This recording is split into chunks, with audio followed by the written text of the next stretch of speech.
Hey, what's going on, guys? It's Ghost. And before I start, I'd just like to say if I sound sick, it's because I am sick. Good job, Sherlock Holmes. You figured it out. You solved the mystery. But in all seriousness, I'll try to stay coherent as I possibly can through this. I'm going to try to keep this video as short as possible, but there's a lot to talk about here. So first and foremost, I would like to debunk a myth, and that myth being that it does not take 40 hours to unlock a character in this game. That is ridiculous.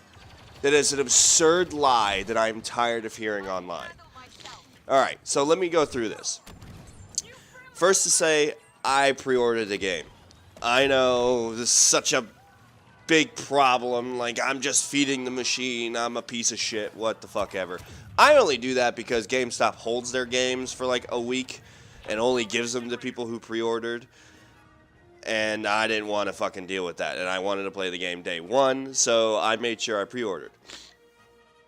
Now, I did get some goodies from the pre-order. Like, I got bonus content that gave me 2 legendary cards for Rey, Kylo Ren, and Kylo Ren's Starfighter. I actually just got 1 card for him. And like 5K credit payout. So, yeah, it kind of did put me at a slight advantage over everybody else who didn't pre-order the game. And I could definitely tell because I haven't come across someone who has the cards I do. Maybe it was just me. I don't know. But, yeah, I had a 5K payout. So I jumped into multiplayer as soon as I got the game. I played for a couple hours. I beat a couple challenges that had good credit payouts, and I then unlocked Darth Vader. Darth Vader is easily my favorite character in the game. I've grinded so many hours since I've unlocked him just to unlock his cards and upgrade them so he can be the best he can be. And he's a hell of a lot of fun. Now, a close second for me is also Rey. Rey is a hell of a lot of fun, too. I got 2 legendary cards with her, and she has great abilities. I love using her. But Darth Vader, his lightsaber throw is legendary, dude. I absolutely love demolishing people with the lightsaber throw. Now, I know what you're thinking. Oh, well, now you've unlocked Darth Vader because you had a 5K credit lead. Now it's going to take you 40 hours to unlock Luke Skywalker. It does not take 40 hours to unlock a character in this game. That's wrong. That is a lie that I am sick of hearing. By the time this recorded, I had about 10 hours plus gameplay into the game. And yeah, it just doesn't take 40 hours to complete this game. Now, I had a few challenges completed and I played for about 3 to 5 hours, and at the end of the 3 to 5 hours, I had almost 6K of just multiplayer payouts alone. It does not take 40 hours to unlock a character in this game. You can do it. You can do it very fast, and if you complete challenges to get the credit payouts, and you complete story mode. Every time you complete a level in story mode, you get 500 credits for just completing a level in story mode. Now you can save up those credits to unlock Iden Verso. I don't know why you would. She's not that great. Everybody wants Luke Skywalker and Darth Vader. Those are the characters you want to unlock. Unless you're a fan of Yoda too. Yoda's another one of those characters you want to unlock. But it doesn't take 40 hours. If you had no challenges at all, and you just played multiplayer and just got the credit payouts for multiplayer, it'd probably take you a good chunk of time, but nowhere close to 40 hours. I'm sick of hearing it. It's so annoying. It's getting absurd. And everybody believes it. Everybody still thinks it takes 40 hours.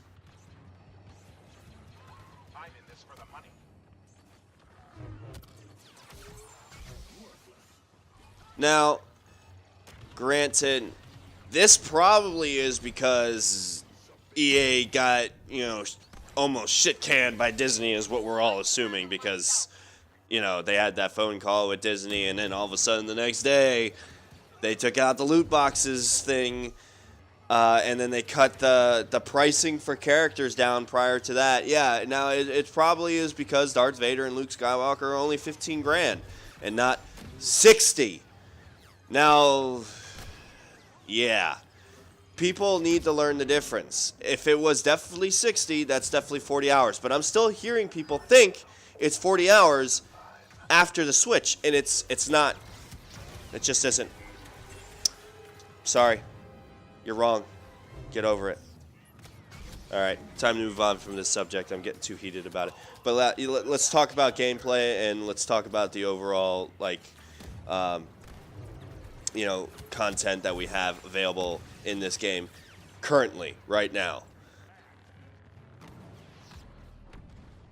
Now, let's start with story mode, mostly because it's going to be the fastest segment in this video, because there's really not a lot to talk about when it comes to story mode, because it's kind of lackluster in length of gameplay. It's just really short and kind of depressing. But it was generally okay, because I'm not judging it, even though it's canon, quote unquote, in the Star Wars universe based on, how good of a Star Wars story it was and how it holds up to the other movies, because that's retarded. I don't know who else would do that, because it's just not that good. But for a game, because that's what I'm basing it on, a game, it's actually really fun. And it's got definitely good story elements in it. And it feels epic, and it feels like it's Star Wars, and it feels like you're in the universe, and that's good enough for me, dude. I'm not an extreme critic. I play and enjoy stuff to play and enjoy it, and I had fun with the story mode. It's very short though, so don't expect to spend 10 hours plus in the story mode, because even if you dragged it out, it probably wouldn't even last that long either. But it's fun. Now, it does have some problems, like, for instance, clipping in the game, specifically on the segment I'm showing you, is garbage! Just atrocious. Because I was trying to do cool shit and it wouldn't let me.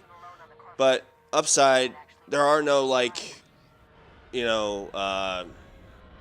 quick time events or scripted events that you have to sit through and watch. You do it all yourself, and all the epic moments come from how you play the game. And that's great. I appreciate that, because I'm tired of feeling like, the computer does all the work for me.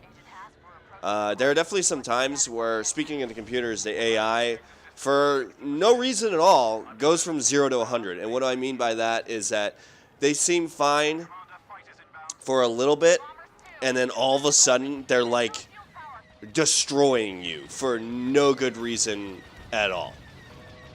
But other than that, gameplay seemed fun and exciting, and someone who isn't a huge multiplayer fan, I don't know why you're buying this game necessarily, but because this game basically is a multiplayer game, but this story mode is good enough, in my opinion. I don't think I think if you're just buying the game for story mode, just wait till the price goes down. But it's good. It's good enough. All right, moving on. So another quick segment is, to arcade mode. And let's be honest, it's bland, uninspired, and gets boring very fast. Probably because there's only 2 game modes you can play, Onslaught and Team Battle. And that Team Battles only use a segment of the map. Same with Onslaught. It's a very small portion of the map. And if you're playing Galactic Assault, you use the entire map. And it's so much better. The fact that you can't play Galactic Assault, you can't change up the teams. The options from the start are very limited, and the battle scenarios are just boring. There's no wave survival mode. Basically, the only thing this has going for it is split screen, and that's not going to hold it together. It's a disappointment. While we're on it, if you're looking at the screen right now, this is the real loading time of the game.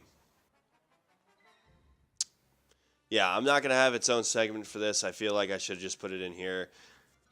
The loading times in this game are so egregious. I just can't. The loading times are so bad. And every time you exit something, it has to load for that long. Just to go back to the main menu, it loads. That's ridiculous. I know, that's probably just me being a little Nancy Panby, like, whiny jerk, but I can't help it, man. That's ridiculous, and it needs to be fixed. But for arcade mode, this is basically it. You're just, shooting at brain dead AI. Woo. Moving on. Now to get into the nitty-gritty of what I wanted to talk about, and that's multiplayer. It's the whole reason why everybody's here. They want to know, is multiplayer good? Yes, it's very good. It's so much fun. It completely immerses you into the universe of Star Wars. You feel like a soldier. The battles are insanely huge. They're intense. The firefights are awesome. If you're playing Galactic Assault or Starfighter. Starfighter is very good. I'm not a huge fan of flying, so it's not particularly fun for me, but it is a fun game mode, for sure. Strike is okay. 2 teams working on an objective. It's alright. It gets boring very fast. And Blast is a complete joke. If you're a fan of Call of Duty, you'll like it, but it's an insult to Star Wars fans. Now, I only play as the Heavy, and I have particularly focused on him, unlocking his cards and upgrading him as a soldier. I just love dishing out an immense amount of firepower, shooting grenades with the splash damage, killing everybody in the room, and then moving on to the next room and doing it all over again. I just love doing that. Now, the way you level up soldiers in Heroes is by unlocking cards for them. And each card is a level. If you upgrade a card, that is a level for the character. So, for instance, if you have, let's say, 2 level 2 star cards for a character, that means your character is level 4. Now, I'm not going to get into the balancing issues with that just yet. I'll get into that in a second. But it's a lot of fun to play this game. And it's just, I don't know, I just love playing as the Heavy the most. And when you upgrade your Heavy or your class or whatever it might be to a point where you're most comfortable with, this game gets way more fun. Because the better your soldier is, the better gear they'll have, and the easier it will be to play this game. Now that, like I said, goes into balancing issues, which I'll get into in a second. But the whole point of the game is to have a soldier that's good, so you kill people faster and get points faster by doing objective stuff, so you get to play as your heroes faster. And when you upgrade it, when you gain enough battle points to unlock and play as your favorite hero in a multiplayer game, and you just go on an insane rampage, the game really takes off, and it's really the most fun it can be. Now, for the things they got wrong, things like balancing with the star cards. For instance, if someone has better star cards than you, they'll have a huge advantage over you, in theory, naturally. But if you're a competent player, you can still beat them. But if you're an average player, if you play like once or twice a week because you're working stiff like I am, you're going to have a hard time with this game. These guys are just going to roll over you like you're nothing. They're going to tear through you like tissue paper. And it's going to take away from the game, and it's going to make you feel like a drag. It's not going to make you want to keep coming back to the game. And I think that's a huge misstep. And I think that's something EA needs to work on immediately to fix. Now, they've already taken the microtransactions out of the game, but I don't think that's enough. I think star cards being tied to progression is a terrible idea from the jump, and it needs to be addressed. Now, there are other things in this game that are really bad. For instance, it feels like EA just doesn't give a shit about its player base, hence the fucking microtransactions and everything else, because there's a huge netcode problem in this game right now. EA servers are absolute garbage.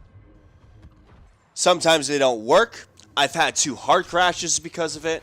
Sometimes they abruptly end games with no rhyme or reason. It's just a huge problem. And sometimes I get lagged out of a kill, and it sucks. It makes the game unfun. You need a stable environment if you're gonna have a huge multiplayer experience like this. It's just, you're supposed to. That's how it works. And if you can't deliver that, you shouldn't be making games. That's just my opinion, I guess. And what the fuck do I know? But there's one last issue that I want to go over in this game, and in my opinion, I feel like it's the biggest issue. It's the lack of heroes in this game. Just the sheer amount of heroes that are available in the Star Wars universe, and we only get like less than a fraction of it here. All the returning heroes from the first one are in this one. So, but why? Because this game covers multiple eras of the Star Wars universe. So, I don't understand. We have the original trilogy characters and a couple of the current trilogy characters in this game. But that's it. We don't have any of the Clone Series heroes. Where's Mace Windu? Where's Qui-Gon Jinn? And who the fuck are you? Who are you? I don't know who you are. I've never heard of you before. And I bet you're like, oh, well, Qui-Gon Jinn can't be in it. He was only alive for 1 movie. Motherfucker, so was he! And he's in this game. Darth Maul is in this game, and I just don't get it. Now, EA said there's going to be DLC, and they've already confirmed that we'll be getting Captain Phasma and Finn. I don't know, it just feels empty. They could have easily added them into the game. Maybe not easily, but there's no excuse why there's no Clone Series heroes in this game. And even some of the characters from Rogue One, they could have easily been in this game. The Republic has really a lack of shooting characters, other than, you know, what, Han Solo, Lando Calrissian, and Leia. They all have pistols. But other than that, I still think the game is a lot of fun. I'm a huge fan of Star Wars, and I'm going to keep playing this game. Now, if EA can stop being a bunch of shitbags and just let us enjoy something without having to give them money just for breathing in the same room as their game, I think we can all get along a little better. So, until then, this has been Ghost, and I'll catch you guys later.